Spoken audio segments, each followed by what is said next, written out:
Hello. Hello. How are you? I'm good. How are you? Fantastic as always. Welcome everybody to the Homewrecker podcast. I am the Golden Greek Alex Arion, joined as always by my beautiful, lovely, gorgeous, amazing trophy wife, Monique. Hello. Hi. Hi. How goes it? It goes awesome. Lee. Yeah. Tremendous. Awesomely. Great. Yes. So Awesomely tremendous. There we go. yes, Mm-hmm. yes. So we're playing with a new setup here. Yes, we Hopefully are. we sound okay for everybody. Yes, we're trying new and different things. We had some issues last time. Our friend Rambo was on with the audio. And so we got a totally different setup and new mics. And I think the audio will be much, much better this time. I think so. And Mhm. actually, we are going to be putting out, if it's not already out by the time you listen to this, the Rambo episode will be re-released. I played around with the audio and cleaned it up a little bit. So you can hear him better. Yeah, for whatever reason, the way it recorded before the YouTube version, the video version came out fine, Yeah. but for whatever reason, didn't translate too well over onto the audio side. So apologies for anybody that listened. There was quite a few people that listened, and Yeah. apologies for that. Did the best we could, but it's getting put out again if it hasn't been already by the time you hear this. So Yeah, we got some new toys, so hopefully everything yeah, sounds yeah, better. having some fun with all the new gadgetry Mm-hmm. and stuff. Yes. But speaking of fun, today we're gonna have some fun Oh, yes. talking to returning guests, Human Vibration, and also as Rainbow. as Monique just mentioned, Rambo. Yes. So Our yep, friends. two for the price of one. Yes. Right. Yes. So a great interview. We break down and talk about the Elisa Lam Mhm. case, specifically the documentary that came out on The Netflix. Netflix. Yes. I think it was it called Terror at the Cecil.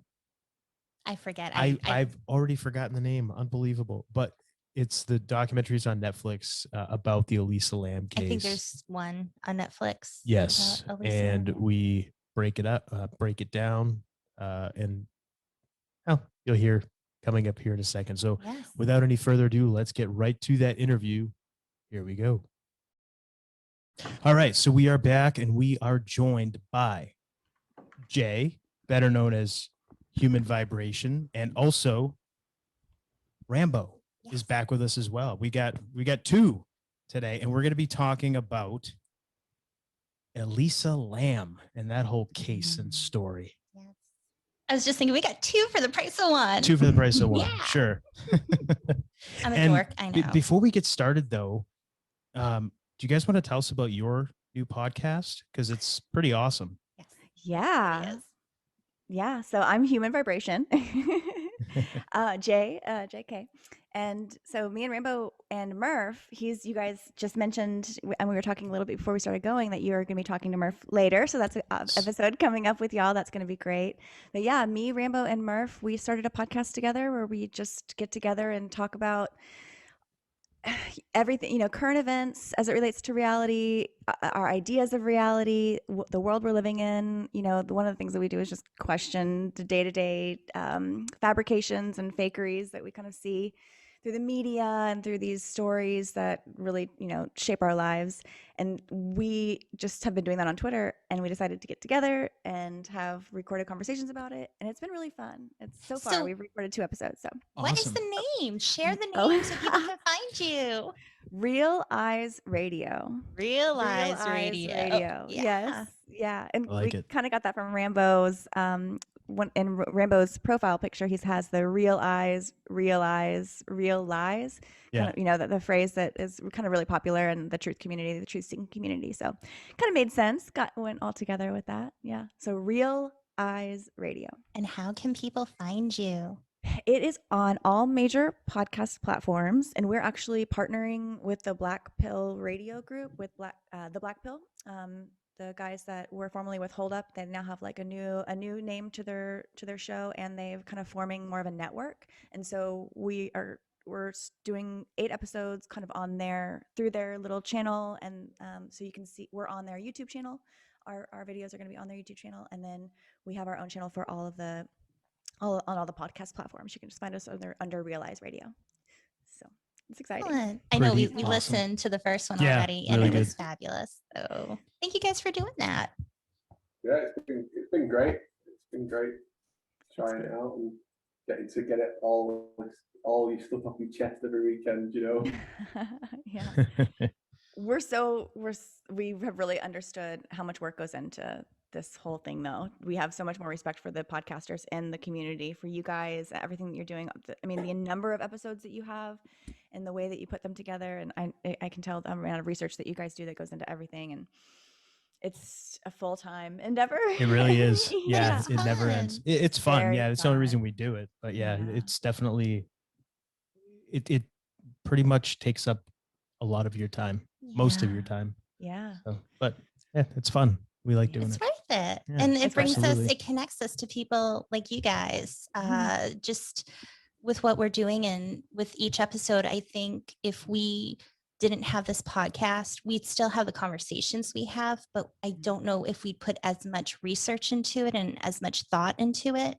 Mhm. And the networking, I wouldn't be on social media at all. Mhm. And that's, how we found each other. Yeah. So I look at it like it brings us to where we are. So it's more than worth it. Totally. I agree. Yeah, the effort 100%. feels, and you said it's fun. It is fun. It's a fun endeavor, and you're doing it for yourself. You're not under anybody else's clock other than your Right. own. You're not, Exactly. so feels really nice. Yeah. Absolutely. And one of the things I thought of as you now have your own podcast with the three of you, one thing I've heard both Human Vibration and Rambo, both of you say, is you didn't really have anyone to talk about these ideas with, these theories, these Totally. questions. And now you have people to I talk know. to. Yeah. We have a whole little community around us. Yeah. Yeah. So Pretty tremendous. I want to bring up the elephant in the room, and I don't know if anyone's brought it up to you, if they've asked you about this, but I want to know, has anyone asked if you guys are fake, if you're CGI? Yes. Yeah. Yes. A few times I've had that as well. Maybe you're spreading disinformation. Yeah. Yeah. Was that Yes. the We're elephant actually in the getting room? that. We're getting Yeah. that. We're Yeah, I actually get getting that that a a lot. lot. Right now, we're getting that a lot.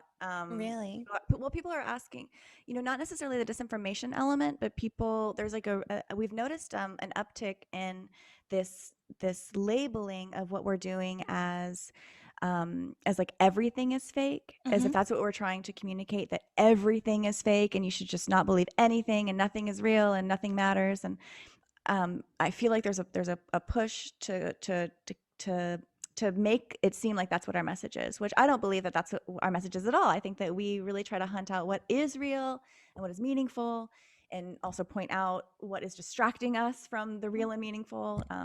And so it's kind of interesting, but yeah, people do wonder if we're fake. I get that a lot. If I'm Yeah, a that robot. we're trying to confuse people in Mhm. what they believe is reality and stuff. And in my opinion, everything is fake that we're seeing on the screen, but what it causes isn't fake. But people could Right, argue yeah. they see you on Well the put. screen. Mhm. Mhm.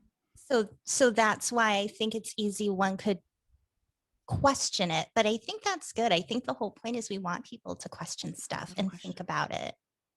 I have made a pointed turn recently to be more human on the human vibration side of things. I think for my first year, getting it kind of set up, establishing like even the identity of what human vibration, what the focus was. I think I felt very protective of keeping it anonymous. I was very protective of that idea, because I was still so new to sharing all of those thoughts. It was still so dangerous to me to have to, and so it was like I had to have an anonymous profile.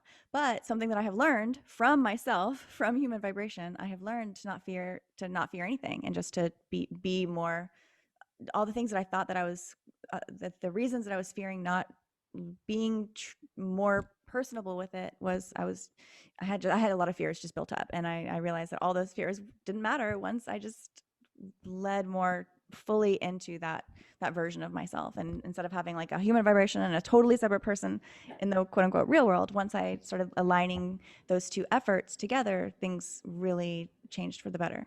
I think more meaningful. Yeah, it's like they're slowly kind of starting to meld together a little bit. And it's like it's a good way with Twitter. It's like a good way to say what you see without really putting your face to it, because people can upset people. Some of the stuff that we actually say, people who are taking this stuff seriously.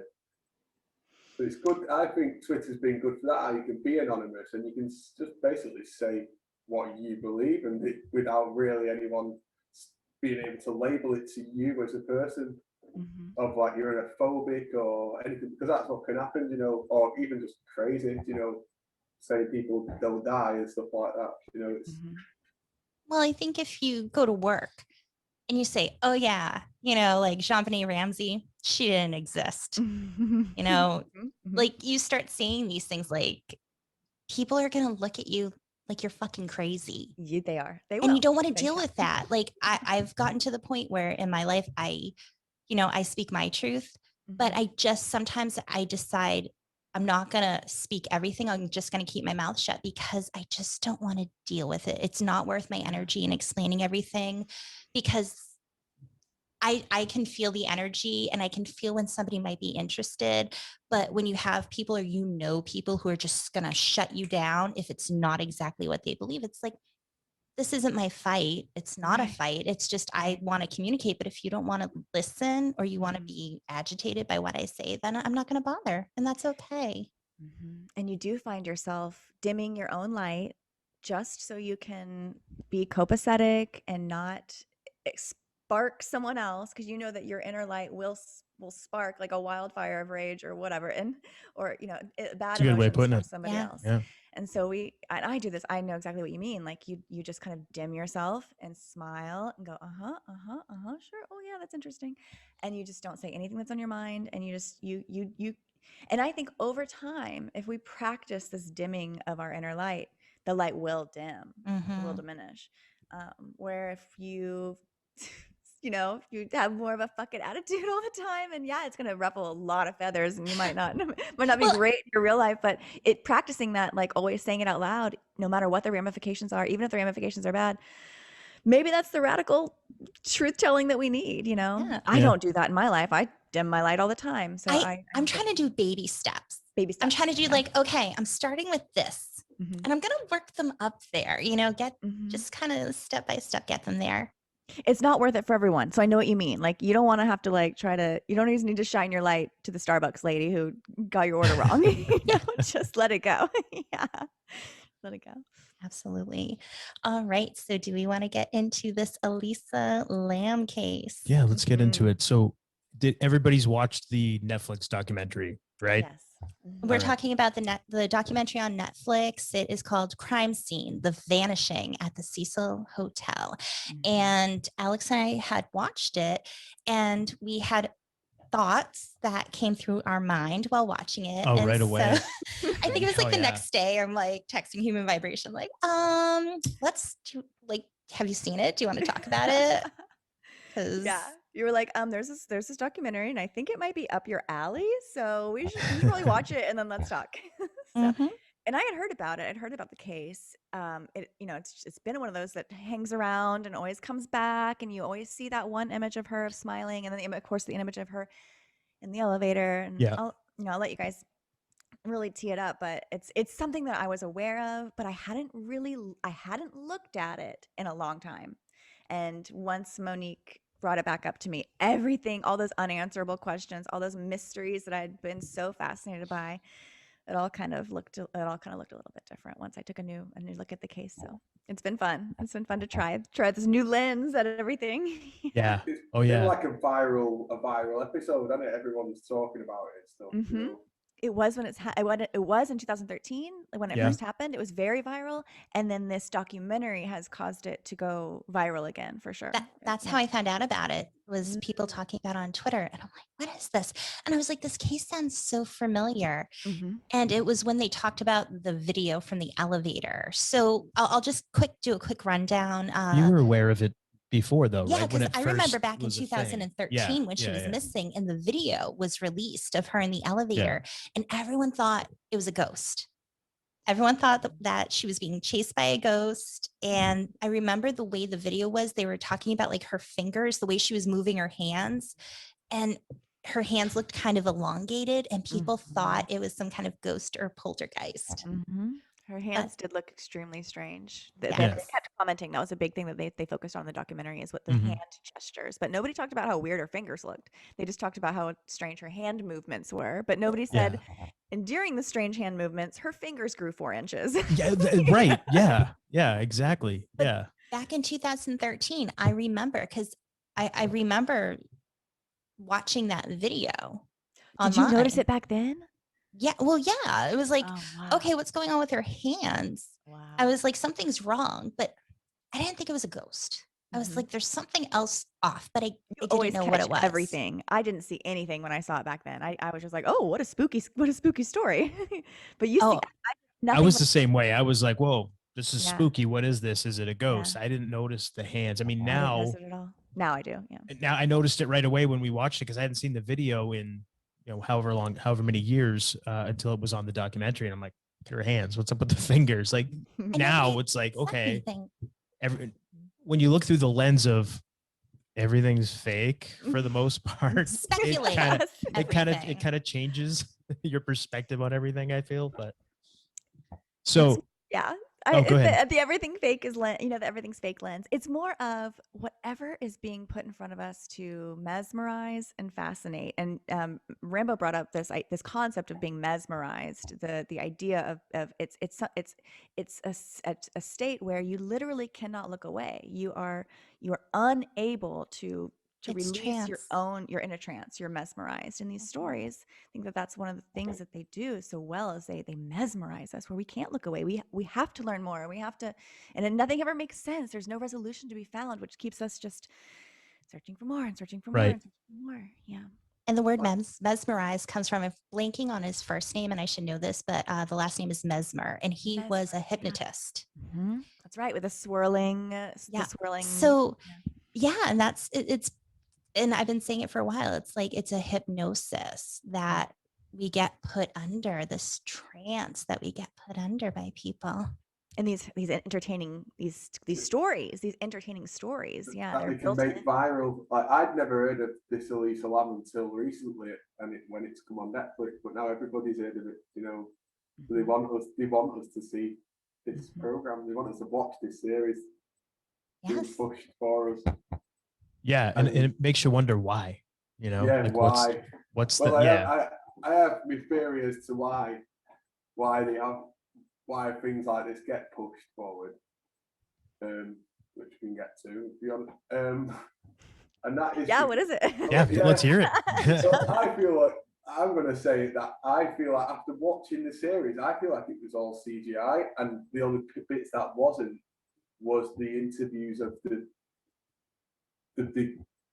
actors, really. The characters. The characters. The hotel manager. And the police officer or whatever. I feel like they was just characters, and I feel like a lot of how they've shown us the hotel and stuff, a lot of the time it looks CGI.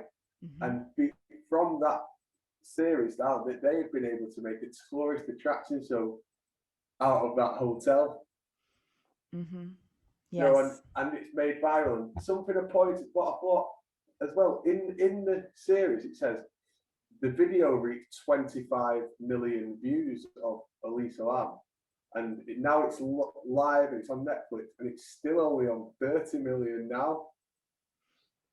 Which of her Netflix show, or of the Elisa Lam series, it's still only on 30 million now. So where'd that initial 25 million come from? How popular was it before then? Because I'd never heard of it. Yeah. And I went through the whole thing looking for clues, really, of what I feel was wrong, how they were trying to show us this. And from the very first episode, 10 minutes in, just after it says, and this is about the disappearance of Elisa Lam, a bus drives past it. I nearly sent it to you the other day, and it's an orange bus, and it's got the number 33 on the front of it. straight really? away. Yeah, and the color orange is the only color that's number 33 in numerology. It's the only color that equals to 33, and then the bus number is 33. And it's right there on the first episode, Wow. 10 minutes in. And I Jeez. just thought, right, that's a signature of what. I missed It's not a that, but wow, coincidence. good catch. Wow. Did you notice the name of the production company? Mm-mm. What was Third it? Eye Production. Oh, Is that wow. what it was called? Yeah. I was like, okay, Yeah. this is fake. Part of me is like, anything that's a production. They're kind of telling you. They're Yeah, kind of they're telling telling you. Yeah. You know, the thing that got me, of course, you know, I'm on my color theories, but from the first scene, I felt like there was a purposeful inclusion of purples into what everyone was wearing, all the characters, And even just the magentas. lighting, a lot of magenta, Lot of magenta, magenta. and magenta is the most powerful of all the color illusions. Magenta is the center point, the most powerful. And so when you see magenta, it's kind of telling you that what you're watching is an illusion. And I noticed the hotel manager wore a lot of magenta. And I noticed Elisa Lam herself on all the photos of her. She was usually wearing some sort of purple. Yes. Yes. I looked at the Mhm. pictures. Like Mhm. 99% of the pictures, Mhm. purple. Purple. What color was her mom's elevator. coat? Purple. Yeah, purple. Her family, and the family, you know, the one thing that they said is that the family, you know, they were at the press conference and the mom, you know, they didn't speak. They made a big part of like the family not speaking, and the dad just looked very, you know, dour and you know, concerned, and the mom was overwhelmed with emotion, but they didn't speak. And I felt that was like they kept saying that the family wasn't going to speak. The family wasn't going to speak.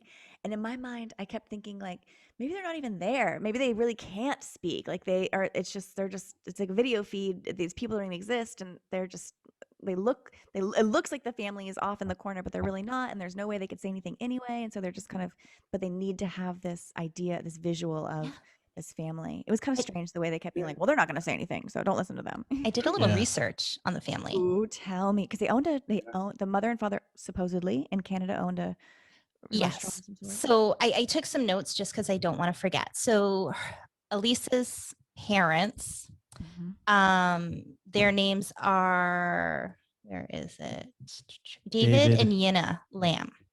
And they own Paul's Restaurant in North Burnaby, Vancouver, Canada. I did a search online. Usually when you look online, you can find tax information, property information, who owns it. It looks like there was change of ownership at some time. It might have been like 2015, but I couldn't find their names on anything. The only thing I could find is people making comments about that's Elisa Lam's family's restaurant. Right. That was the only thing I could find. That's so interesting. And the sister. Her sister. That's right. That was a big part of the story. So Sarah Lam, her sister, I went on IMDb and there's an actress, Sarah Lam. Oh, wow. Not her. But then I went on again the other day because it's been a few weeks in between. And now the sister, Sarah Lam, is on IMDb all of a sudden for this documentary that she wasn't even in, other than like the video and pictures. Yeah, the video. She didn't talk in it, but yet she's on IMDb. It was really weird. And didn't they use the sister to reinforce how big the blog was? Like she was a big journaler, and I guess that was just a big part of the story, is like these blog posts and the Tumblr. The Tumblr. That's what it is, yeah. Do you know did you catch her name? I didn't catch her name on her Tumblr name. What was it? Did you, Rambo? No. Nouvelle, Nouveau. Oh, Nouvelle. And Okay, yeah, I saw that many times. Nouvelle means a short story or tale. That's right. And nouveau means new or having recently become. That reminds me of the novel Coronavirus. Anyway, I remember the word novel. I've looked novel, into yeah, like a work of fiction. Yeah, the film kind of took that twist towards the end, didn't it? The series kind of took that kind of corona kind of government corruption twist towards the end of the TV. Oh, with the with the tuberculosis, and the jab being called the other way around. You know, the Lam Elisa. The Lam Elisa, yeah. And I worked in veterinary medicine, and so it's an Elisa test. It's like a quick test that we do. It's kind of like, I forget what it stands for. Like a 15-minute COVID test. That's what they have, don't they? Yeah. Yeah, there's a lot of these weird things that come up. Um, one of the other things I thought was weird, did anyone notice any friends? No friends. There was nobody was concerned for her. She didn't. But they also made it seem like she was a lonely, manic, depressive girl. And like, why would she travel alone to all these cities? Right. Doesn't. I mean, I like to solo travel, so I can't really I can't really speak to that. But it didn't really seem like as a college student, it seems like a wild endeavor to be traveling to another country during school time. It wasn't even like spring break time. Yeah. Seems kind of strange. But yeah, no friends, nobody looking after her, nobody checking in on her, just everyone kind of following along on her Tumblr. There was one news article that listed her friends, quote unquote friends, and they listed one person by name. Uh-huh. And his name is Alex Risty, Ristea. And I did a search and I did find a LinkedIn profile. And if this is a real person, I apologize, but it looks fake. It looks fake. It looks like it was set up just for this and doesn't Even really like the exist picture, outside. like Yeah. the picture of the guy doesn't look. I mean, that's something that I encounter all the time. I'm kind of blown away by how many individuals, but also like entities. Like even sometimes I've discovered I look at a name of a school, and I realize the school doesn't even exist, or like actual companies. The company doesn't even exist. It's not just fabricated identities and individuals. It's this whole just mirages in the desert of these companies that seem to exist, but they really don't. And I kind of think that that's about the hotel itself. I think there's a lot about the hotel which is really strange, and it was like multiple hotels in one, and Yeah. nobody can really pinpoint like how did she even. And it was also in Skid Row. Who is going into a hotel in Skid Row and going in, and it's like it's got two names to the hotel, and it just seems like the Hotel Cecil was like set up as this uh, this non kind of storefront of a hotel. It didn't. I kind of have a feeling that there was never any real guests there, and it. It was a set. Yeah, just a set. And even going back with all the serial killers were a big part of it too. Like all the serial killers would stay at the Cecil Hotel, and Right. even the Black Dahlia stayed there one time. Well, something that I've really been looking into a lot lately is these ideas of even serial killers and these famous victims, like including the Black Dahlia. Doesn't necessarily the fidelity of those are kind of being called into question. And so it's like this hotel that housed all these horrible crimes since I guess it opened in the 1920s, early 1920s, and just had like crime after crime and death after death and all these things, and all these notorious individuals would pass through. And now I kind of think none of those notorious individuals actually exist, and maybe none of the deaths really took place. And did this hotel really even exist at all? Did Her- anybody stay there? Mhm. She allegedly shared a room with Mhm. other women. Right. Why? Where were these women? Why aren't they Yeah. ever mentioned in anything? Nobody. Yeah, The and only was anybody searching for the Cecil Hotel before this series, before this come out? No, I don't believe anybody knew I about tried the to look hotel. for reviews, like hotel reviews, but like you saw, Monique, a lot of the reviews are now about the case itself, and people are talking about the Cecil only in terms of Elisa Lam. People aren't genuinely saying, "Oh, I stayed at the Cecil Hotel in July of 2012 and it was fabulous." And I felt that it was interesting that they interviewed a couple. It was like on a European vacation in the documentary, and they like decided to book their tour without even knowing what hotel they were staying at. They were Yeah, like, that whole thing was yeah, it was so whack. very And suspect. the couple was like, we decided to go to America because it was so cheap and we didn't know what the hotel was. It was just such a good deal that we said okay. And But we drank dead person water anyway. yeah, exactly. Right. And I don't know, that whole it's that rang untrue. Every character that was interviewed as part of this reinforcement, especially the hotel manager, she really rang untrue to me too. But just kind of seemed like everyone was being introduced to prop up a specific storyline and so confusion and kind of point everyone in a direction to kind of get our minds thinking that these things were happening. But um, it's all just muddied water. Yeah, for sure. Yeah, and if you Mhm. go back and watch that again, if you didn't notice like the CGI in the series, you can just see it every time they show you the hotel. It's in computer graphics every time, so it's so that's why I believe like anything that is made viral is part of this CGI conditioning. As we've seen with like the TikTok stars, and then even that bottle cap challenge, even that was CGI. It's just like everything that's viral and made viral, I believe, is unreal for a reason. So we don't know. So we're talking about something that we just watched, and it wasn't even real. Yeah, absolutely. Mhm. One of the interesting things, I think it was brought up in the documentary too. In 2005, there was a movie called Dark Water with Jennifer Connelly Yeah. about a mom and a daughter who move into an apartment that's haunted, and the daughter goes missing and she's found in the water tank. And it makes you wonder, just all this stuff. Were they just like, oh, we'll just take it from this movie? Yeah, as soon as I seen there was a movie involved with like, here we go, everything goes back to movies, doesn't it? Everything, and then I wonder how many people have watched that series and then gone on to watch that movie as well. You know, just from that.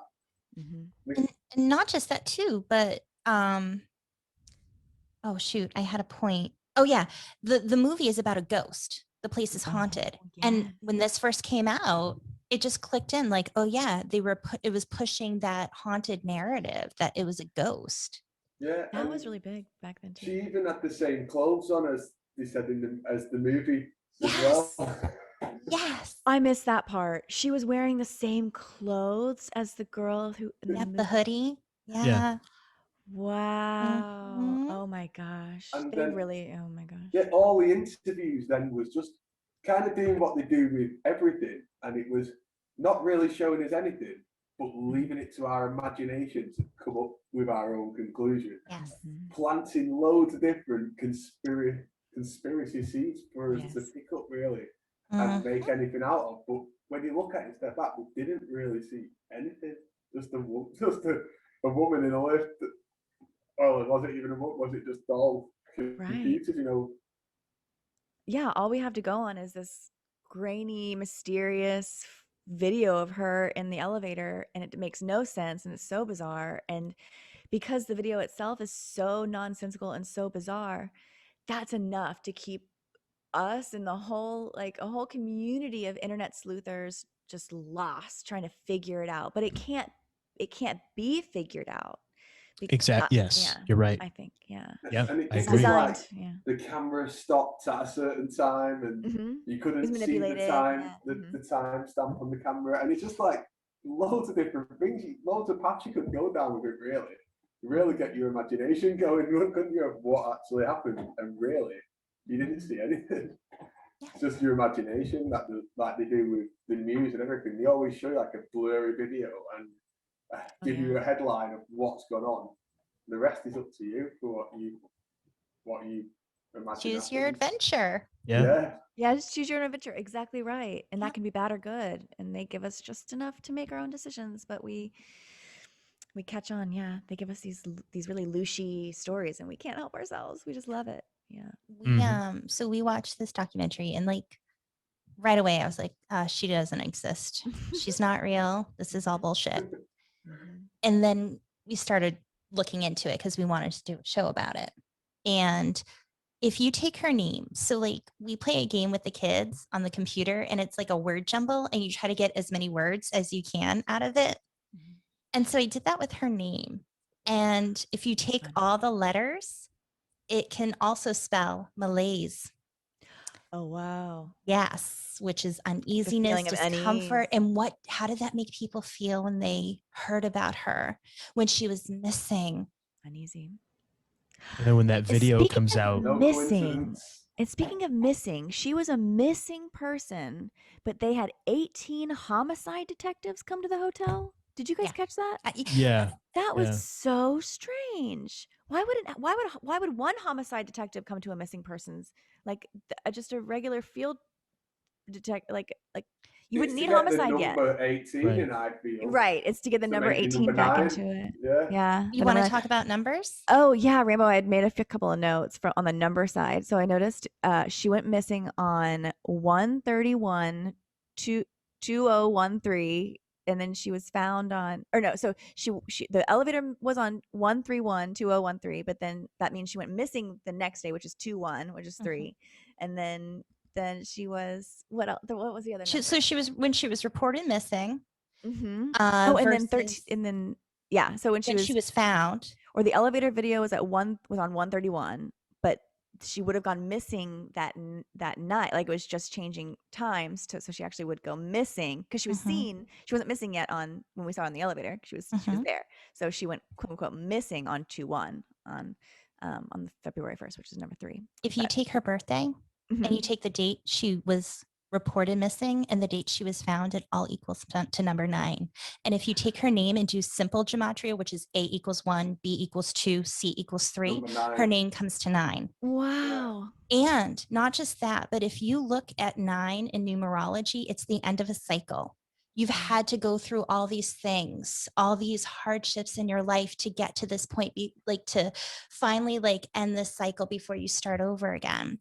And also number 9 in tarot is the hermit. You have to go off alone. You have to seek inner reflection about yourself. And with the number 9, you can multiply any number by the number 9. Yes. And when you add those numbers up, it equals to 9. That's spooky. Yes, number I of wrote that illusion. down. Yeah, Rambo taught me that. That is spooky.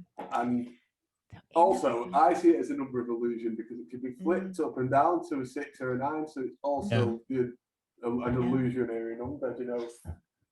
Yeah. And I noticed as well, she was aged 21. That's another. I see it as 3. There's 3s all over the stories, and then her autopsy was on Feb 21 of the body. And as you said in numerology, a name equals to 9. It's like number of illusion again. When I was going through it, it's just all there. And then I feel like even that 30 million views I was talking about before is to just to get in that number 3 again. It's a signature and it's like a stamp on that. Third Eye Productions. Third Eye Productions. Yeah. On the whole fakery of the video, really. I feel like that's when we get the number 3s and the number 33s and the number 9s. What did you find? Oh, just randomly. So I'm reading this book. It's I'm hit. I don't know if you guys heard that or not, but I just accidentally hit a button. Sorry about that. Yeah, very creepy. I didn't mean to do that. It's the Tao Te Ching, the Book of the Way. So I don't know if you guys have ever heard of this or not. I've heard of it. Yeah. So I'm reading this, and it's basically it's just different passages that are written, and passage 9, because Meek was telling me about the number 9 in relation to the case. So I'm like, let me look and see what number 9 is. What's the passage here? It's a short passage. It's called Prudence. Now just pay attention to this first line. If you continue filling a pail after it is full, the water will be wasted. She was found in a water tank, right? So I'm like, wow, that's crazy. Like what kind of weird synchronicity? Definitely I guess connected. Yeah. There's some. Yeah, it's weird. It's just very strange. And then 33. 33. The 33 passage in here is titled Immortality. Those who know others are intelligent. Those who understand themselves are enlightened. Those who can conquer others have force. Those who can control themselves are mighty.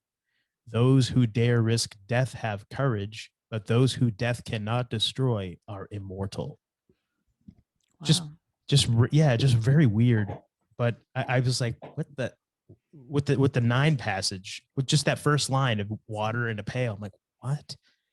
And I was actually saying to Monique that whoever is constructing these stories is a genius, because they encode numerology, they encode just all these ancient writings and stuff like that in them. That's why you have to wonder, is it a person or is it a computer that's doing this? And algorithms of what we're watching on Netflix, kind of using Netflix to make the next kind of series that we want to see based on viewing figures of what we're watching. You know, we come up with something similar again to give us, just take us on a ride. Mhm. And I was thinking that, I actually mentioned that when we were watching the documentary, when they keep showing the different Tumblr entries that she made, I said, Monique, I'm like, that's an AI. Like Yeah. an AI wrote this. It's like an AI program. It didn't doesn't sound like a sound person at natural. all. Mm-mm. And that was the thing. Like, I'm watching this and I'm thinking that too, but I was trying to hold my comments, until afterwards. Mhm. But he said that. I was like, yes, I was like, this isn't how a normal person talks. Mm-mm. It's not. It's Yeah. not. And Is the algorithm, the computer, just giving us what we want to see based on what we're watching, and maybe obviously it's to like get our imagination going and put these conspiracy theories in our mind on that program, but maybe like that's where it's learning from us. Right at the minute, that put that in the Joe, it's not actually a person behind any of it, and it's just coming out of a computer. Everything on Netflix, everything that goes viral. We do All share our whole computer. lives. Yeah, we do tell the machine how our preferences, like how we live, what we do. We live our lives online.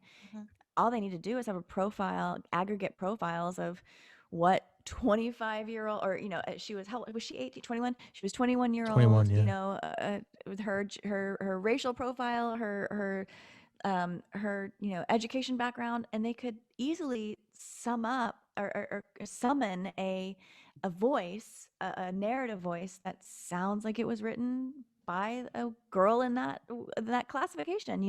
It sounded almost like caricature of like a young girl diary. It was like, it was too flowery. It was almost, it didn't feel authentic to me. It felt like a machine. Yeah, it felt like something was interpreting what a young girl might write in a diary, in an online diary, but it didn't feel like that's how. I don't think that's how 18-year-old or 21-year-olds actually talk, express themselves. I don't think that's authentic. See, when I was 21, I'd be like, I got fucking blasted last night, Yeah. my Boston accent. And she was like, the world turns, and it's like, as the world turns, we find ourselves. It's like, what? Yeah. It's like I mean, these I things. talk like that, but I'm kidding. No, but Yeah, it was off. it was off. Oh, and the other thing about the Tumblr was that wasn't there one that got released after she died? It was a post released Tumblr. Like there was one Tumblr post that was under her profile, Mhm. and this is in the doc. I can't remember which episode it was, but there was one post that got posted after she was dead, and so everyone was trying to figure out, is this her killer? Did someone hack into her account? But then also someone else was also mentioning that you can post date Twitter or Tumblr posts. You can just schedule them to be released anytime. So she could have future posted this post.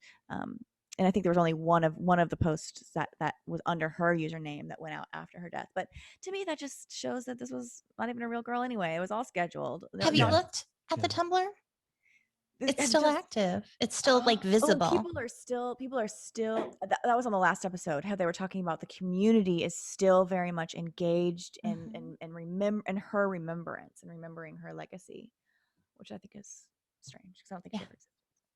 I Yeah. tried. I spent like not even 5 minutes. I was like, I can't do this. This is just like, no. Can't do it. It does show how much energy and how much attention this case has garnered, and how many actual people have been sucked into the details of this case, and really are genuine sorrow for this experience, and for this girl, and are like trying to connect with her dead Tumblr page. It's very strange, but it's really affecting, these stories that we say, oh, these are fake, we say that, but Rambo often brings us the reminder that yes, these things may be quote unquote fake or fabricated, but they have real world implications, extreme real world implications. And so this whole thing, we're kind of kicking around the idea that she may have not existed, the hotel might not have been real, but on the flip side of that, it's still really huge. It looms large in our psyche, in our shared. Yeah, people, it's a sensitive story, isn't it? For even now, even though it's a Netflix thing, to say she was fake, some people still would be upset by that, Very, very Yeah. upset. Mhm. Like the different sleuths, internet sleuths, whatever they were calling them. I was just, I Some of had to them look pause it a couple CGI. times watching it because I'm like, are these people for real? Like, are they really this Some of invested in them looked this? CGI, like with the internet sleuths that they, that they Yeah. kicked to kind of show the frenzy that was happening within that community. They kind of would do these quick clips of different sleuths, and a lot of them, to me, the sleuths themselves looked CGI. I was like, oh no. When you're setting this up, like if you know the long game and you're like, I'm going to set this up, we're going to create this character. It's so easy to go in and have these fake accounts to post on, to comment for things, even throughout the years. You can just have the computer put stuff To in. make it all real for when it gets put into public eye.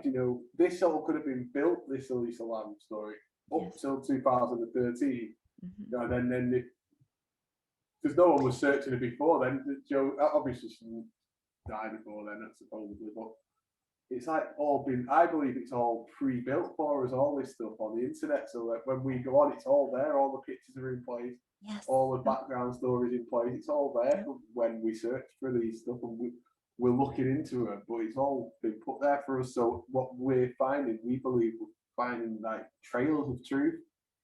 Really, it's just like a game that's been set up to go with the series. Yeah. Yeah. Yeah. Exactly. Yeah. It's crazy. But yeah. The amount of like when you watch those questions, the questions they're putting out themselves of how she could have died and how it could have been a ghost and everything, it's definitely to like get some conspiracy theorists on the go, and they use that word quite a lot as well in it, don't they? I'm not a conspiracy theorist and stuff like that. It's like, yeah, it's like set up for that. I feel like to. There's so many rabbit holes. And I think episode 2 covered that. Yeah, episode 2 covered all this whole community that goes there and like stays at the hotel just so they can try to investigate the same route that she walked and try to press the elevator buttons in the But it exact didn't same even way. look the same. No, it didn't. It didn't. Yeah. It's not real. All that bringing the hotel now into like a tourist attraction, it just makes a story real. That brings a story to life because you can go and visit the hotel. You can go and see what you've seen on the documentary, on the series. So it kind of makes the whole story real because you can visit it. You know what I mean? So people who maybe like saying, like see us saying, "Oh, it's not real." Well, I've been to the hotel. I've been there. I've done the tour, but not realizing that tour was set up so you believe the series. And you just go to one floor, you're on a tour, but you don't see that you don't. And they kept talking about the elegant lobby. Like the lobby was so extravagant, but then once you got through the lobby, you were in this like old, this hellhole. Yeah, right. Yeah. And I was like, that doesn't make sense. First, it doesn't make sense. Why would any endeavor do that? Have like a glamorous lobby and then a Roach Motel just right upstairs. But then also, why would anybody have a glamorous lobby in Skid Row? Like why would anybody pay to maintain a glamorous, impressive lobby in Skid? It just doesn't make sense. It makes me think back from all the conspiracy theories that are put in the program. You just step back and look at it. It just looks silly, doesn't it? There's something off with the whole. It feels off. Thing, yeah. Right. I think if you take away everything that the program tells you, just look at that video. There's not really much. There's nothing really to take from it of what you think it's there, and you can see that they're selling you the stories. They use the whole series so that when you finish it, you're like, could have been any of those things, and you'll lean towards one of them believing it was real, and then maybe you go and visit the hotel till you was that into it. Then you've been to the hotel and that's real, and there's no one telling you that's not real. Yeah, and so everyone buys in because they can experience it in this way, this manufactured way, and they can like go there themselves. They buy in even more to the Elisa Lam story because they have, in a way, and they've kind of proven something. They've kind of walked the steps. Yeah, so it's how it brought all the TB jab, and people were saying it was a government thing after that, and it's just a bit strange how it's viral while this coronavirus thing's going on. Although it's not the same virus or anything. It was tuberculosis, government right? Tuberculosis. It's showing like a government corruption in there, giving you that thought again. Maybe it was. Maybe it was the police. That's what they were saying as well. Wasn't it? Maybe the police were lying. But again, how many rabbit holes are there to go down? Probably like 33. You're probably right. If we actually go through and count, Can we yeah. actually count? Alex, you had brought up the water. That was something that really fascinated me. Like just the fact that she was in that water container. Okay, her clothes were in her bedroom. Like the clothes that she was wearing in the hotel, they were the clothes in her wallet and all these things were all found in the bedroom, which means she walked to the hotel naked. No. Well, that's the weird thing It was because kind of that was kind wasn't of a clear she was weird part of the naked, but they story. made it sound like she took off her clothes While she was Like, in while the she was in the outside? tank. supposedly, yeah. Oh. Because But she couldn't shut the lid. They But left yeah, how that- could she shut the couldn't lid? That be was such a shut. weird part, because there's no Yeah. way that you could shut the lid after yourself if you've fallen in the the only way is I think if you're gonna go in and you grab you it take it with you. behind you. Yeah, you Mhm. take it with you. But it does make sense if you're treading water, you take off your clothes because the weight of the water weight in of your the clothes would water. hold you down. Totally. And so you take that off. But to get, I don't know. But it was weird because just the way the information came about, I felt like there's a lot of missing information, stuff that they should have included that they didn't. And I felt like, oh, this is probably done on purpose, either Yeah. because it's not important enough to them or it's because they want people to speculate and question and not give those answers. Mm-hmm. Yeah, that's it. It gets everyone talking about it, and it makes it more viral, doesn't it? People talk about it everywhere because there is loads of holes that you can possibly fill in, and people have different theories on. And if you're really into the story, like really into it, and you believe it happened, then there's a lot to look at. Oh, yeah. Absolutely. And none of the rabbit holes have to have a conclusion or even have to make sense. They don't have to lead anywhere substantial. They just have to distract you. That's it. Yeah. They just have to distract you and keep you thinking something nefarious and deeper and darker is happening, even if you haven't found it quite yet, instead of ever letting you like take a step out of the rabbit hole, take a step into the light and go, wait a second, do I really want to be digging around in the mud? Like, what? Yeah. Yeah. Well, if you look at what they did with this documentary, they kind of did that. They showed all these different rabbit holes, all these theories that people followed. And then at the very end, it was just a girl who wasn't taking her medication and it was a tragic mishap. Right. Yeah. And that's That all was it a was. weird And conclusion. everything gets Yeah. explained away. Mhm. Even that makes the whole community even more fiery. The fact that they had this BS explanation at the very end of her not taking her medication, so she ended up in a water tank. That doesn't make sense. And the autopsy report doesn't even make sense because that's not something that a coroner can conclude that so someone died because they didn't take their bipolar medication. Like, how do you even conclude that? Right. Yeah. Yeah. It's You can ridiculous. speculate. You can speculate. You but can yeah, guess. you can guess, but it's Mhm. a But lot of inferences. Yeah. she didn't take her medication because she didn't exist. Right. Yeah, Exactly. that's it. I know. But that's That the is thing it. too, even with stuff like the autopsy report and stuff like that's just another rabbit hole. That's just another thing where you just brought it up. It's just another thing where it doesn't make sense. Mm-mm. And it's another thing for us to go, "Oh, was the coroner in on it? Yeah, Did 'cause the there was coroner something have with the something to do with it? date. Was he covering Yeah. something up? Like, They what changed the happened there?" dates, or the dates looked like a Yeah. 5 and it was an 8, and then they had like accidental, and they had undetermined and ruled Mhm. out and crossed out, and lots of. And I think that those are just purposefully muddying the waters. Like, and these are all like actual documentations that can get pushed out to the public, and we can kind of see it. We can see the behind the curtain a little bit at these pieces of paper, and because it's being put out by an official source, like, we think that it's gold. And I don't know, I think it was all just designed. I think it was purposefully designed, that the autopsy itself was designed to make us even more it was supposed to be, a stamp of this is how she died, and we're certain, and it was an accident. But all it did was cause even like a firestorm of speculation within the community that was already curious. And I think they knew that was what it was going to do, and that's what they wanted to do. They wanted to keep it making. Yeah, it leaves it open to questions forever. It's kind of like the Epstein didn't kill himself kind of thing. Mm-hmm. It's the same ending. Yeah, and Mhm. it's also a Netflix documentary, is the Epstein documentary, and they seem to be kind of pumping out these documentaries on these people that we all kind of have These theories around. people, quote unquote. Yeah, I feel like we're starting to see more characters on these characters. Yeah, I want to use that word. I like that term. I think that perfectly represents exactly what these individuals are. These entities are. They're characters. Yeah. Design, yeah. It makes me think of like a 3-ring circus, the way it's set up, it's like, oh, we got this going on. But if you're not following that, we have this going on. And if you're not following that, we have this going on. Oh. And for the people not paying attention to anything, we got stuff in the background that you're not supposed to see going on that you can watch too. So no matter which And way you look, all you're picking kind of up on linked. something. All linked to each other some way. You can Yes. Yep. Yes. Mm-hmm. pull you to the distraction. next Yeah. one, yeah. Yes. Totally. Yeah, It is. I It is th- very circus. Yeah.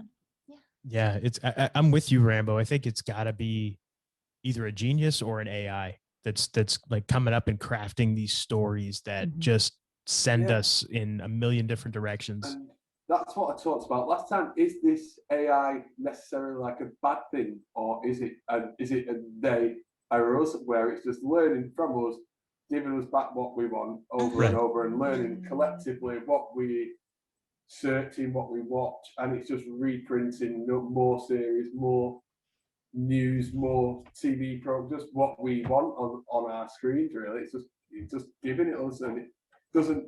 It might not be doing it because it's evil. It might just be learning from us, and that we're all part of that computer. Yeah. One interesting thing about that too that just popped in my head is when you think about manifestation. If you always put negative out there, like, I'm never going to get a boyfriend, I'm never going to get a boyfriend, I'm never going to find love, wah, wah, you won't, because that's what you're putting out into the universe. You manifest, it's the energy you put out, the thought you put out, the intent you put out. And it's like that with the algorithms. The stuff that you put out there is what it collects to bring back to you. I see Yeah, that. definitely. So it's like you're getting hit on both ends. And you see that with your news, these suggested news searches and suggested videos on like kind of what you're seeking.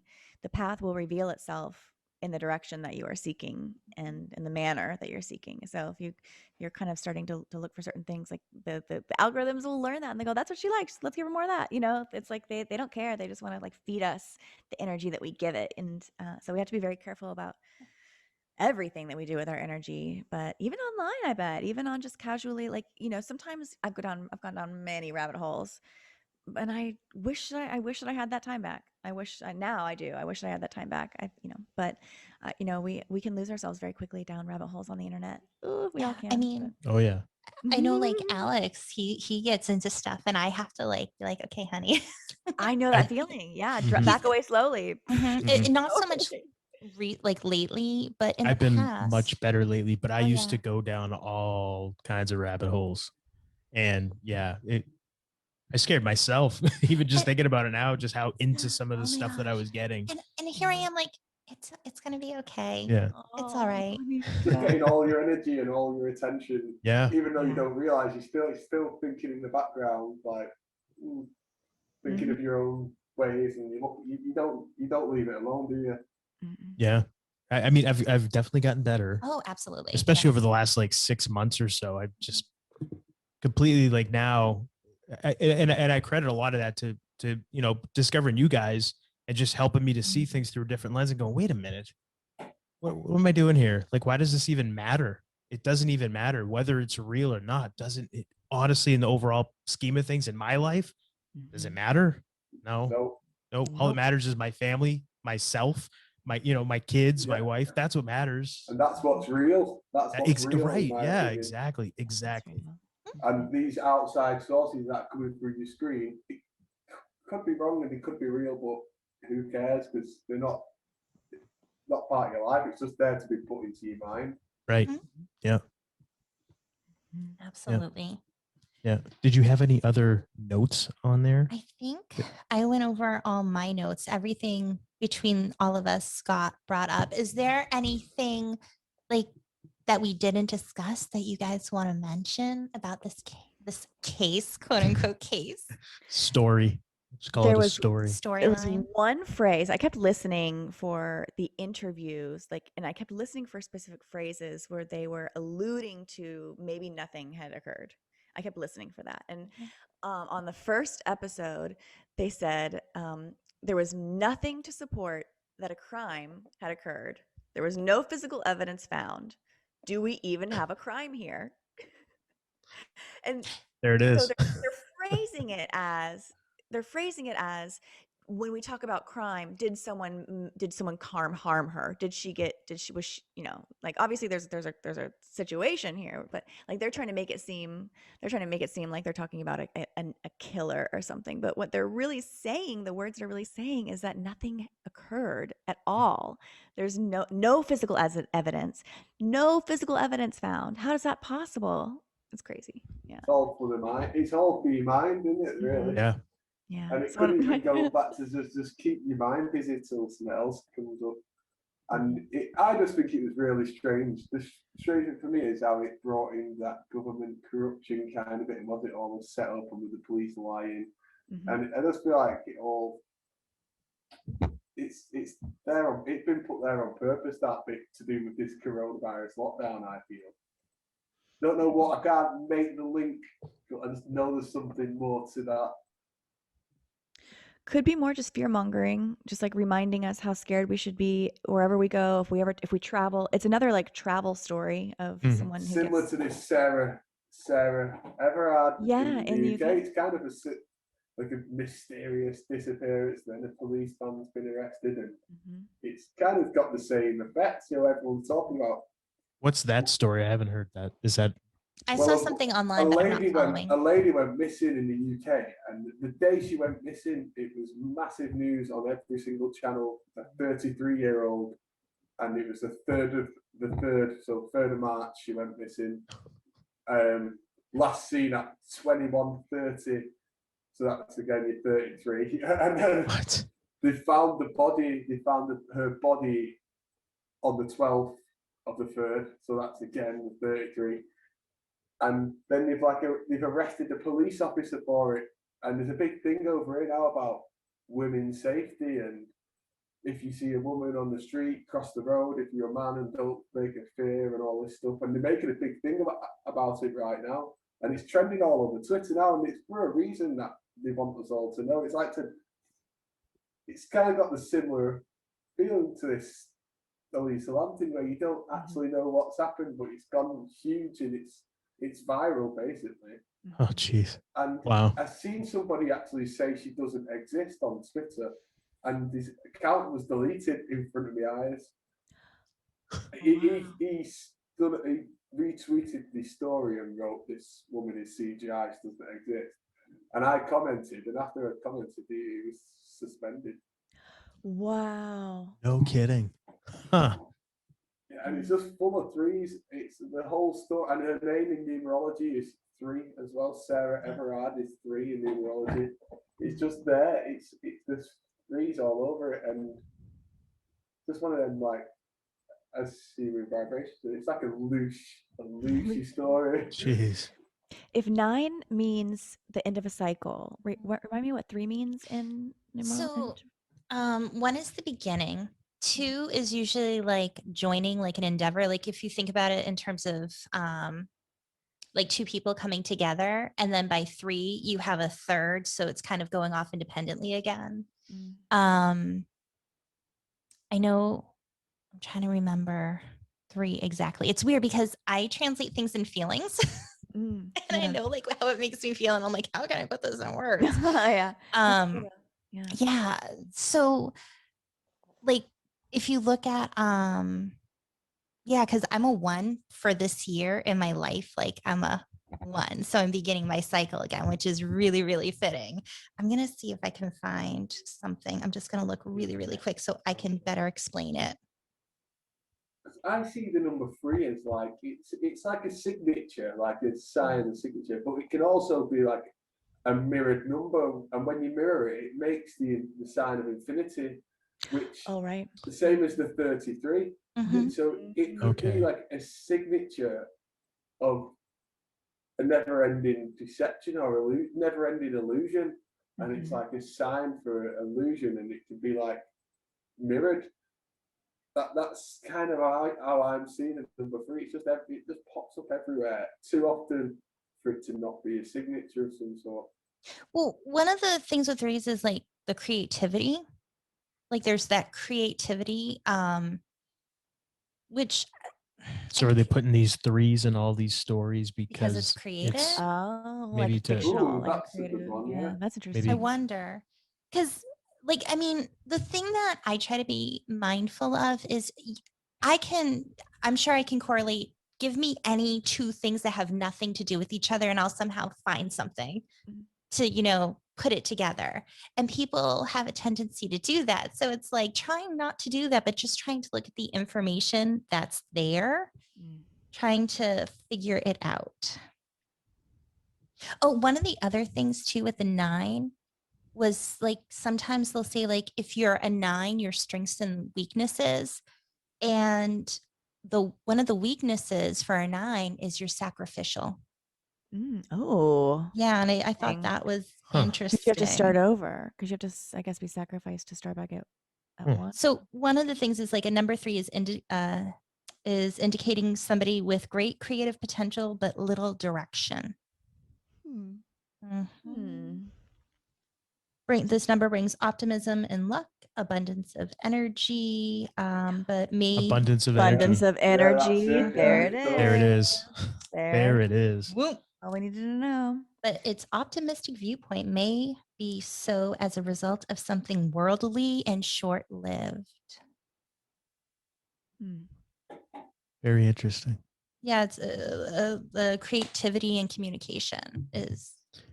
Yeah. So I wonder if maybe that's why when you see all these 3s, that's just kind of a code for this is made up. Maybe it has some Yeah, kind of weird. creation. It's a creation, a Creation. short-lived Yeah. creation. Mm-hmm. Yeah. Yeah, and highly energetic creation. Totally. I absolutely see that. Now it makes me want to go back and do some number deep dives on the John Benet Ramsey case and see Yeah, if I the can same terminate. Yeah. numbers just pop up, and when I'm watching like the stuff, it's always the number 3, whether it's like a 3, a 12, or a 21, and then you've also got the number 6, 9, 33, and them numbers always pop up, and you've also got your 9 as your 18 as well, but it's always the same numbers over and over again. I feel, and like I said to you last time, for certain things, certain numbers. Like I said, like last time, like Islamic is 22. That Yeah. always Mhm. pops up. So like with other things, it's number 3 on its own, and then other times it's 33 all the time. So Yeah. it's Mhm. definitely I just feel it's a signature of some kind. Yeah. Well, Maybe a grade on how much energy it's taking or something. I don't know. You never know. Yeah. yeah. Yeah. That's good. Man, good theory. Because one of Yeah. the things I questioned with Alex is in numerology, it's like a path 1 to 9, and then you have your master numbers. And I wonder, so Elisa Lam, the numbers that keep coming up to me are 9. If we take these big cases, these loose traps, these things that have been put before us, and we look at the numbers, are we going to find a story? Are we going to find a path? Are we going to find one with ones like a character with all 2s, a character with 3s, a character of 4s, and then can we put them together and find out, like, put it in order of the numbers and find out what the story is? So that's something I want to look into and research. Definitely, That's that's an interesting one. fascinating.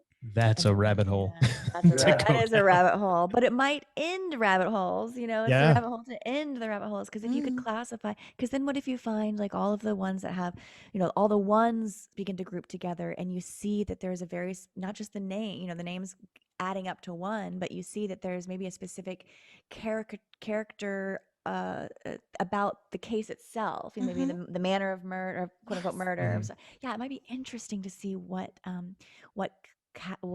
what can be learned when you categorize these things, when you index and categorize. That'd be really cool. I think you'd be the best person to do that because you're such a super sleuth. So yeah, She is. Yeah. She finds stuff and I'm just like, what? Where'd you find that? I'd be curious. Yeah. I just want to know. Yeah, yeah. As you said, human vibration. I'm just curious. I'm just curious. Yeah, we all are curious. I think that's And what look brings where that got you. I know. Look at that. Look at us now. We're continuing to have conversations about this stuff. I think the curiosity true curiosity, we kind of lose it when we're kiddos. It kind of gets beaten out of us by modern life. But if you can retain that spark of curiosity, it's a superpower. It can be a superpower, especially in times like this when there's so many things that don't make sense. So if you hold on to that spark of curiosity, you're going to be one step ahead of everyone else that just just kind of blindly just And accepts everything if it doesn't make sense. with the Mhm. numbers, do you think the numbers have always been there? Do you think they've always been in these things, or Well, is Jesus it died at since we've 33, you know, there's no, Yeah, well, Yeah, yeah. there you go. yeah. I think we Um, never just looked at it that way before. Yeah, I think you're right. I think they probably have always been there in some way. Mhm. But when you point them We out, just have you didn't ever notice them. tried to point them out to somebody who's not really can't really see it, and they're like, because I've been pointing this girl out since she's 33, she went missing the 33rd. People think I'm mad. They're looking at me like, so she's 33, so what? You know, Yeah. so some people just cannot see it, and it could be Right. every story come out 33, and they just can't see it. You know, Yeah. they don't see how it's repetitive Mhm. and done purposely, or they can't see the holes in the story with all the Mhm. threes. Like they don't, just Mhm. the three. You know, I've got a few people around me that I've pointed this out to, and they think I'm mad for saying it's fake. All these threes, and that so it kind of shows that not everyone can see it. You know, not everybody can see it. Even when Yeah. you point it right out to them, they still can't see it. You know, I don't like, it's almost like when you're looking, like, you know, when you see geese or ducks fly and they do the flying V formation, you're like, oh, look at, they're forming in a certain way. And you point it out and they're like, I just see ducks flying. Yeah, That's Yeah, what some it, people can't that's, see patterns. yeah, they're like, you see, oh, okay, they're in a V formation. But other people are like, I just see ducks or I They're just see geese flying. Yeah, they're just flying.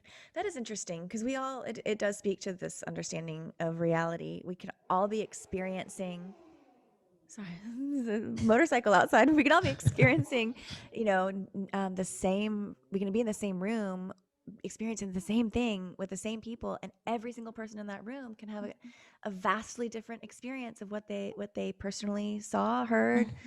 It's kind of interesting. Well, that's why they say there's three sides to every story, you know, what this person, what the one person saw, what the other person saw, and then what, you know, really What actually happened, quote unquote. happened. Yeah. Totally true. I believe it. Mhm. Yeah. It's all about our perspective and just that's it. what we're open to Yeah. and what we want to be open to. I think that there are people who just don't want to be open to things, and it might not be on purpose. It's just how they Different are. reality. Yeah. That's it's that we're living in different realities, really. Yeah. Like, Yeah. Yeah. And we they have to be can't careful cross though. over even if Yeah. you want them to, and you show them the way. Of some people are happy in that reality of with what they're doing. You know, some people can't cross over into that. That's not real.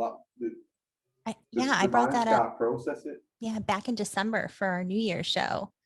I did a tarot reading for this year.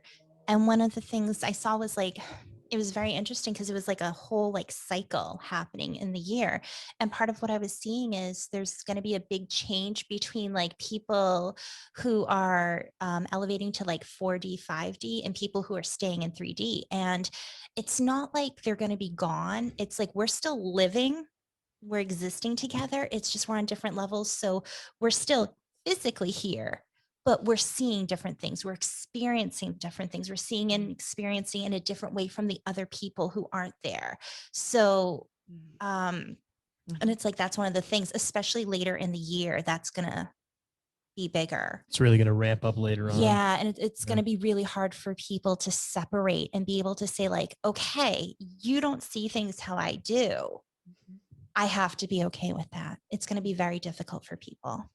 And I wonder too, with that, it's funny because you said that, and then I've heard other different psychics, tarot readers, people like that have said similar things just randomly, and I pointed it out to you. It's just kind of weird that a lot of people that are empathic, psychic, or have clairvoyance, or open to this kind of stuff, that talk about these kind of things. It's kind of funny that so many have a similar view of what's happening. I think it's just the energy in the collective. Yeah, I mean, it's just really interesting. Yeah, I go by what my guides tell me, and if that's the vibe they're picking up, you know, it's like, because I said something's going to happen in April, which is a month away. It's next month, and it was hard because other people were saying, yeah, like we feel something's coming in April. and it's hard to pick up on what exactly it is. So I'm very curious, come April, does something happen? But a lot of other people were picking up on that too. And I think it's something that's in the collective that is just a vibe, this energy that's out there that's getting picked up on. Well, I think you're right with that. I definitely think something is building, and going back to like the Tiger Woods thing with the Genesis wrote on the side. So he's had like the beginning, and then you had Lady Gaga's dogs going, and the guy getting shot, and it's just like building it up with these little things ready for something big. I feel Yeah. big psyop. I was looking at I don't anymore, but I used to do a lot of investments in the stock market and stuff, and I've been following the Dow Jones, right? Because that's like that's what everything goes off of, and it's slowly climbing, and it's close to getting to 33. And I've been just thinking lately, like when it hits 33, is that when the big crash that everybody's been talking about is going to come? And is that maybe what's going to happen in April? Because I mean, think about it, that's a pretty big thing. And if you go back, well, what 100 years was the Great Depression, and that was all the stock market. That was all manipulated stuff. And we all know that that's what all that is. It's just manipulated. It's not like any of it's real. We saw with the GameStop thing and all the different numerology things that happened with GameStop and all the things surrounding that whole story. So I think that maybe that's just my theory. I'm just putting it out there now.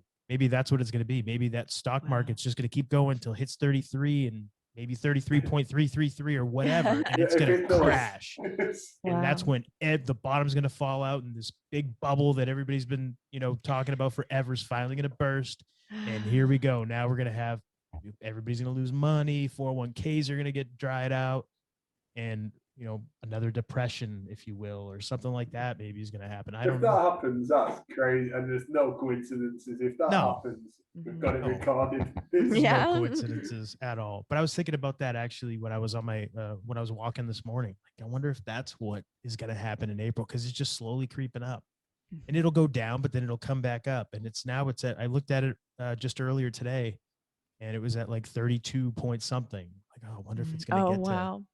If it gets to 33 in April, and then that's when it, the bottom falls out. Didn't the stock market crash in April in 1920? Like, I feel like April is the month of financial disasters. I might be wrong on that, but yeah, that's kind of interesting. I'm not sure, but that could be. Could you look that up really quick? Monique's going to do some quick sleuthing here. Something about April. Oh, maybe I'm just thinking of tax. Maybe I'm just thinking of April 16th. Well, that's the other thing too. Tax day, but the implications there. Yeah, it could be. And I mean, because there was a crash in, was it 2008? That was another crash, right? In 08. So I wonder if maybe the mortgage back. The mortgage crash. That's what that was. Yeah, that's right. Crash. Yeah. It was October 29th, 1929, the stock market crash. 1929. Yeah, we're almost there. Almost 100 years. That's crazy though. But that's just with the 33 and everything just being so prevalent in all this stuff, and just I don't know why that just popped into my head, and I don't know. We'll see if it happens. Hopefully not. But I was in college when it hit 14. I was like, oh, the Dow Jones is at 14. It was like record, like, oh my gosh. And now it's like way up there, and it's almost like it ballooned up in the last 3-4 years is when it really just exploded. Someone's at our door. Someone's at our door. Ding dong. I can wait. I just looked up, just to calculate the numbers, October 29th, 1929, break it down, comes to 6. Oh, wow. There you go. And we talked about like flipping, reversing, everything. 6, 9. Yeah, absolutely. And when I look at number 6, I sometimes see that as also 2 3s, 33. That's another way of looking at it. That's me anyway, because I see 6 popping up in so many stories where, it's the number of illusion again, because it could be 9, but then also it can be 33 as well. So 2 3s, that's another way of. Yeah. I was just curious. I just crazy. wanted to look. I like that. Yeah. Very I like learning more about numbers. I'm glad that I'm more aware of numbers. I've never really had an awareness. I don't do gematria or numerology, but I'm really starting to see how powerful they are. It's so prevalent, and it's really like key. Once you can see these numbers for what they are, it really is a key to unlock these stories. If we should pay attention to that. There's definitely something to them, but it's just what at the minute for me, it's more of like a signature of certain maybe algorithms or some AI signature or something, I think. One of the thoughts I had, I wanted to share with you guys, I might as well do it now since we're kind of talking about it. I was thinking about planets and like, I don't think outer space is what they tell us it is, but how does astrology work if, you know what I mean? If the planets aren't necessarily real. And then I thought about it. And what if the planets represent numbers? And that's why astrology works. If you base everything off numbers and you do the math of it. So and I don't know what numbers they would represent, but you have the sun represents a number. And it doesn't even have to be like a whole number. It could be like, 3.29871 or whatever. But then, Mercury, Venus, Earth, Mars, Jupiter, like all these planets, the moon, they all represent a number. And that's how it affects us. It was just a random thought I wanted to bounce off your heads. Yeah, I never thought of it like that. That's interesting. Yeah, I often wonder if the planets aren't really out there as planetary objects as we're taught and told. What do they represent? What are they in the classifications and the naming of planets is so specific. And that actually has me thinking something that I found fascinating is that all the planets are very specifically named after gods, and all of the planets have their own moons, and all of those moons have very specific names after like there's like moons of Saturn, I think, are all Trojan, named of like Trojan characters, Like Titan, like Helena, yeah. Mhm. But we on Earth, we just have moon. moon. Just Yeah. moon. No name, the no moon. no fun name. It's just called moon. And also Earth is just dirt. Earth is like there's no special We're god. the only one that isn't a god. Right. And also Yeah. sun. We don't have a special name for it. There's no special name for the sun. It's just called sun, Sun Kind of and interesting. moon. Yeah. Sun and Yeah, moon. I've thought about that too. Yeah. Like why'd they stop it? Or why didn't they classify anything on Earth? Why didn't we get our own why isn't our moon have a cool name? Why is Well, it just because called they're like, moon? we're Yeah. going to call it a moon. So Mhm. it took the name. Right. So you can't call other ones moon. You have to call it something else. That's true. That's going to be their logic behind it. It sure is. I tried to actually do a little digging on that, and I couldn't really get to the bottom of how the naming started, because the naming's also very intricate and patterned, and obviously there's a just very specific naming structure, but yet they didn't do this to Earth, and they never came back and reclassified like, hey guys, we've named all the moons in our solar system, so we're going to go ahead and name the moon for Earth too. It just makes sense, but no, they never did that. Yeah. No, instead they're busy telling us that there's dinosaur bones on the moon and Yeah, right. can't decide if it's in our atmosphere, not in our atmosphere. Did we go? Didn't Oh we my go? gosh, Do we have yes, the they're always, technology? Did do we have the lose the technology to go? technology? No, yeah. It's just a mess. I read a news article recently. I don't know if this is seems like it might be totally fake, but how they're as a last ditch effort, they're actually going to create a sperm bank on the moon. You said I that saw today. this. I saw And this it's like, earlier. I thought yeah. we can't go back to the moon. First, A, that's Yeah. ridiculous. But second, we They can't even lost go the to the moon. directions. We They're can't- gonna put a message in a bottle, and they're gonna shoot out to space and see if they can find where it lands, so they can shoot all the sperm out over there too. Yeah, exactly. Sperm in a bottle up to space for sure. Have you guys, either of you, ever seen the lunar wave video? Have you heard of it or seen it? I've not, no, I've not. There is a guy, Crow 777. He has a podcast too. He's really excellent thinker and just puts out a lot of great information. And he was filming the moon through his telescope. I want to say it was about 5 or 6 years ago, maybe a little longer now. And he ended up putting the video up online, and it was weird. It was he captured. I'm trying to figure out how to explain it so that it'll make sense. Do you remember old school TVs when they'd have that hum bar that kind of went up? If you're watching I don't know if you guys remember this or not, but you're watching like a show on with antenna TV. I don't know if you guys are old enough for that. I am. Oh yeah, maybe this thing that came over the screen that Like a came wave. Yeah, like up a the little screen. wave Yeah, that would go up wave. the Yes, screen. mhm. Yeah. And Yeah. usually that's caused by like electrical interference. But he captured this through his telescope while he's looking at the moon. And since he captured it and put it online, there have been other people that have also been able to capture it as well. So it's just very interesting because Seems like some sort of energy yeah, it's signature. weird. Or Like something. he's hypothesizing perhaps the moon is not an actual object that's up there, but maybe a projection of some kind. Yeah, I've Mhm. heard this kind Yeah. of theory. In Okay. a crater Earth theory. Have you heard that? Where the moon is actually a reflection of Earth.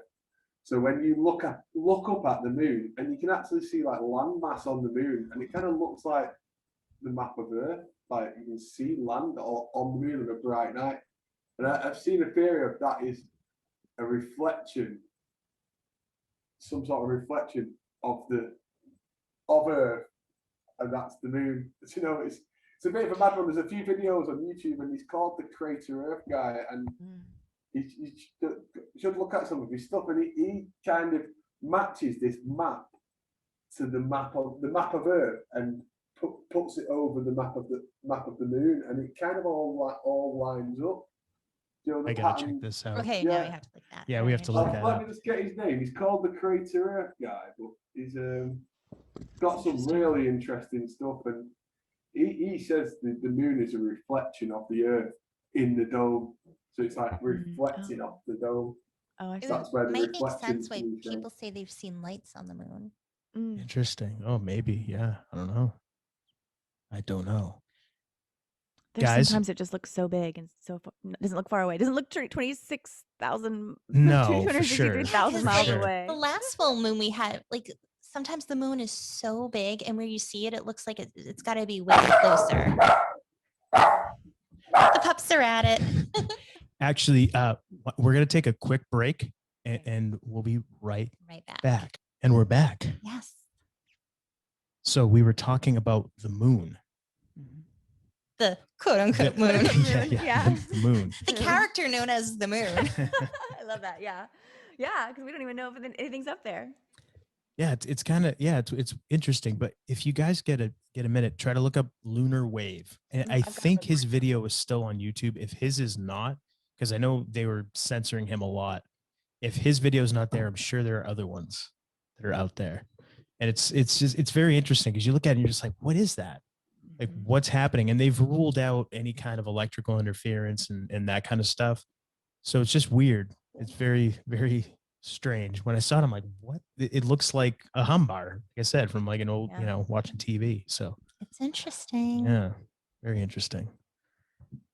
If nothing else, I think we can all agree that we don't really know where we are or what we're on or what what surrounds us. We know what we're None of told, us- but that's about it.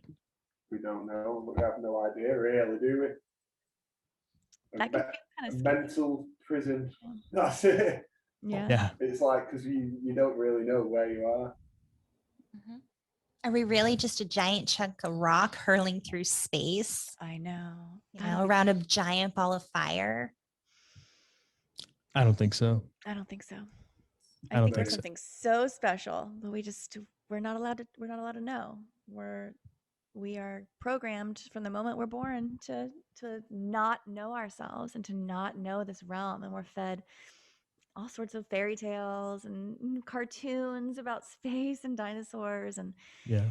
everything. I think is to point us away from a truth that can be found and unlocked within each of ourselves. So I don't It's know. like we're the rats and it's the Pied Piper, playing the tune. Oh, follow me, follow me. Yes. Don't follow your natural instincts. Right.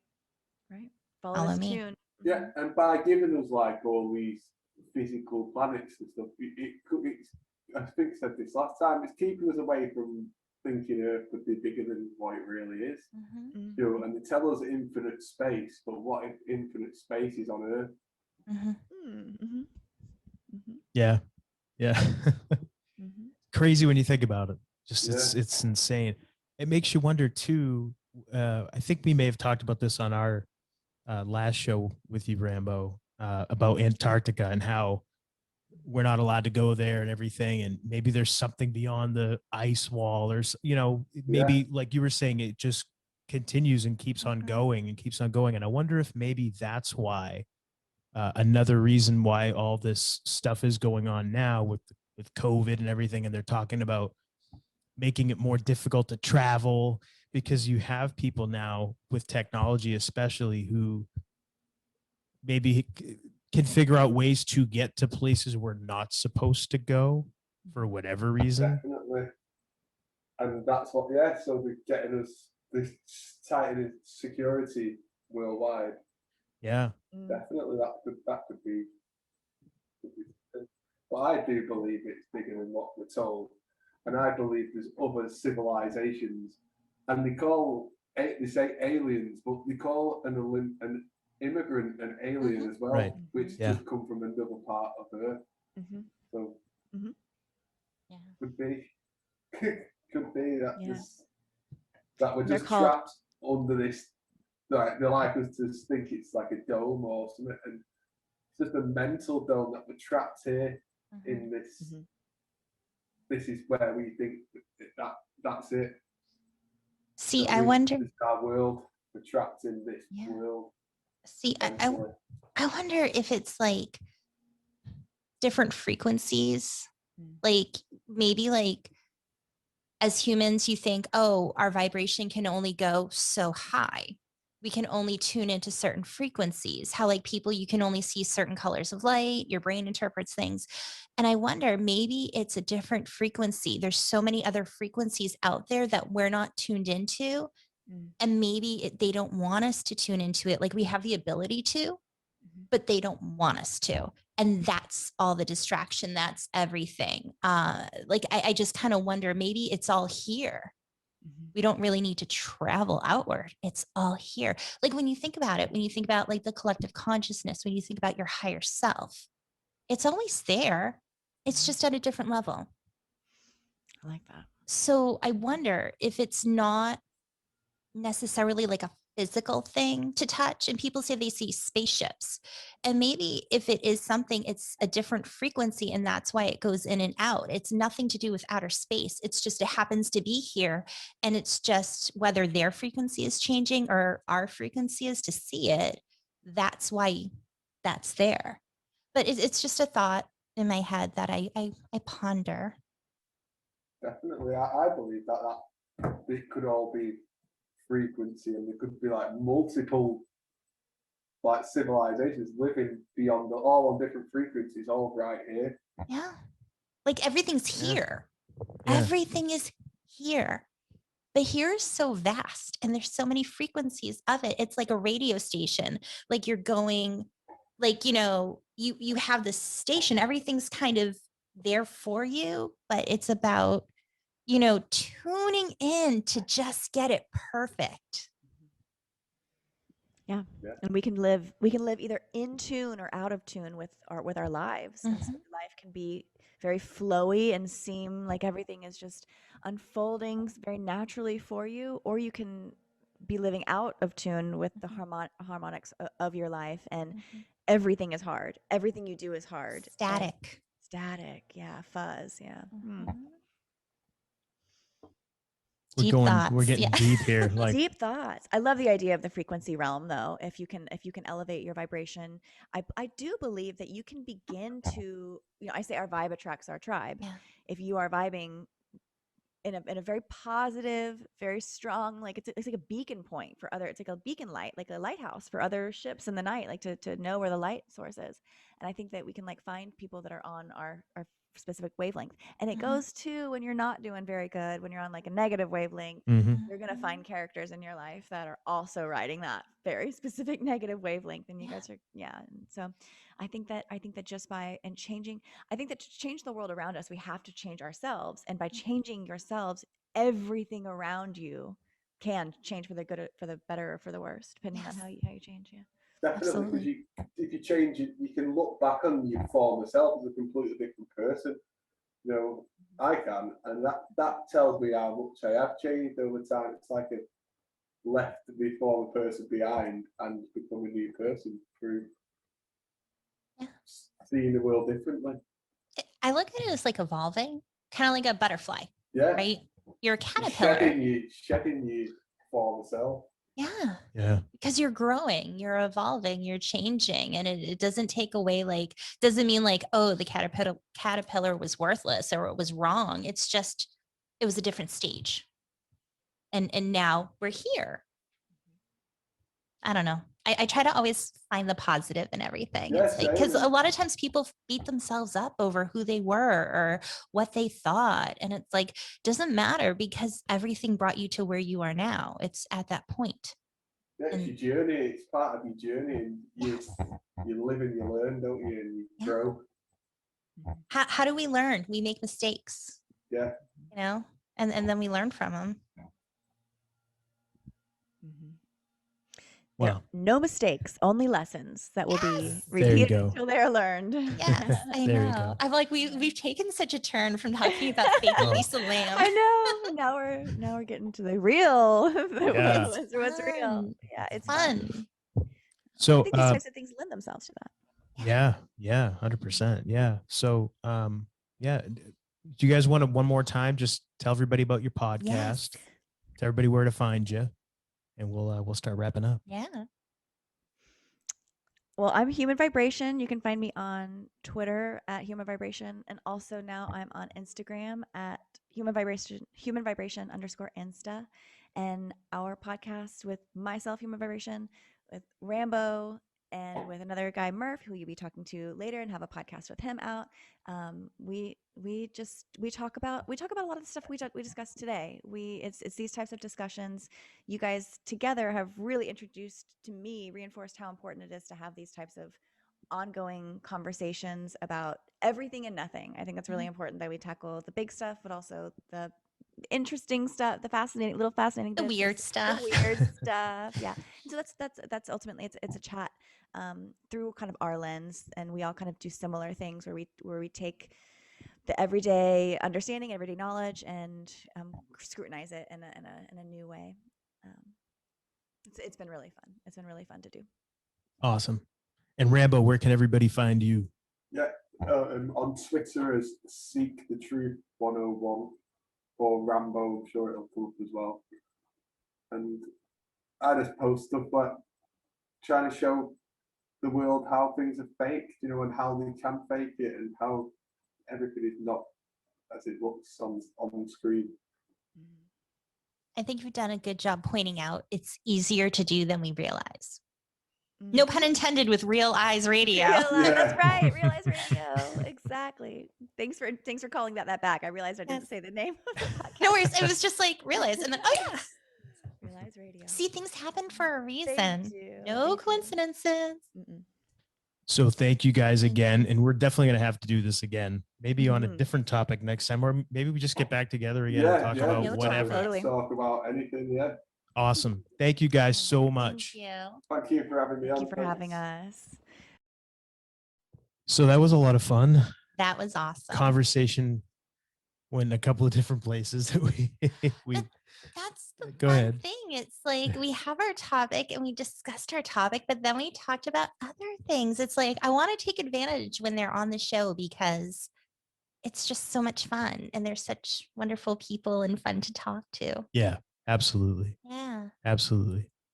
I should always just keep the thing recording even after we're done the interview, because know, those we those keep talks going. always we always keep going, and But those are sometimes always fun. it's nice just to have talks Oh, for yeah. ourselves Yeah, too. of course. Yeah. Of course. It's just one of those things that you just I like to share with people, I guess is all I'm saying. But They just have so many incredibly good thoughts that come out of their minds. And so I think that's why, because you just want to share it all with well, yeah, everyone. exactly. It's just, yeah, they're fun.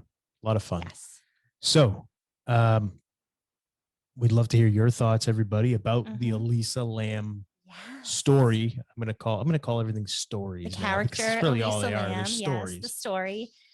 I Yeah. want to know, like, did anyone else watch it and within like the first episode of it think, okay, this is totally fake and she's not real? Anyone else think that? Perhaps. I think again the reason I mentioned it in our interview, I'm looking at everything through a completely different lens now, Mhm. and looking at things from a totally different perspective. And I think if you look at things that way, you're going to start to pick up some of these things. But it's definitely not something that just happens. I think it's a gradual awakening, I guess Yeah. you could say. Well, for me, it was like I watched it. I'm like, okay, this is fake. I'm like, she's not real. Just everything that was standing out to me. And then when I started doing the research, like if I did research and I found information that showed she was real, I'd be like, okay, I'm wrong. But I couldn't find anything. But if you have and you can prove us wrong, let us know. Absolutely. Challenge us. Let us know. So, and tell us where you got this information. Let us know, because maybe I sure. missed a place. I never want to be that person that's like, no, I'm right and that's it. No, if I'm wrong, let me know. Well, yeah, but I also appreciate if somebody wants to disagree, that's great. Disagree, but Yeah. give me your viewpoint, not just you're wrong because. Oh, I'm yeah. not Like if a you've fan done the of that. work and you found something else, let us know. Yeah, Absolutely. yeah, 100%. I'm always open to new stuff. I think that's just, in my view, the best way to be. Learning Just, is fun. yeah, but just being open to new ideas and things. Absolutely. So again, reach out to us. We are on social media. We are on Twitter. At Homewrecker Pod. We're on Minds. Minds. At Homewrecker Podcast. And as always, our website. Homewreckerpodcast.com. There it is. Mm-hmm. And of course, as always, like, subscribe anywhere you listen to your podcast, please. We really appreciate it. YouTube, Brighteon. I've been trying BitChute, but I'm not having any luck uploading our videos. It doesn't work. So we gave it the old college try. We did. But we're also on Odyssey. We as are. well. I'm trying that out. So that's kind of testing. Yeah, mode to see how I like it. I'm not super thrilled with it. Yeah, but it's another platform, and it's also kind of just to have our stuff out in case YouTube but that's just why just go to decides. Brighteon. Yeah, Brighteon's really good. Yeah, they're good as well. But if yeah, you know we're a just better trying. platform, let us know too. They're popping up everywhere. It's just a matter of getting on there and finding one that sticks. And go to my Etsy shop, Wonders by Monique, and my website, tarotbymonique.com. You can get organite, smudging spray, tarot readings, lots of fun stuff. So check it out. And how can people Aren't find you like a minister too or something? I am. I'm an ordained minister. Yeah. Yes. There you go.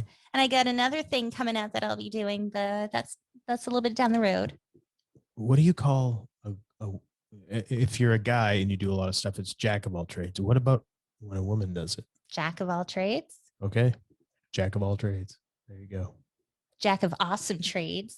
How can people find you quick? AlexArionFitness.com or on Twitter at the Alex Arion, because that's it. Just one. Me. Him. Mm-hmm. And that's it. Yeah. So until next time, I am the Golden Greek Alex Arion, joined as always by my beautiful, lovely, gorgeous, amazing trophy wife, the lovely Monique. And you've been listening to the Homewrecker Podcast.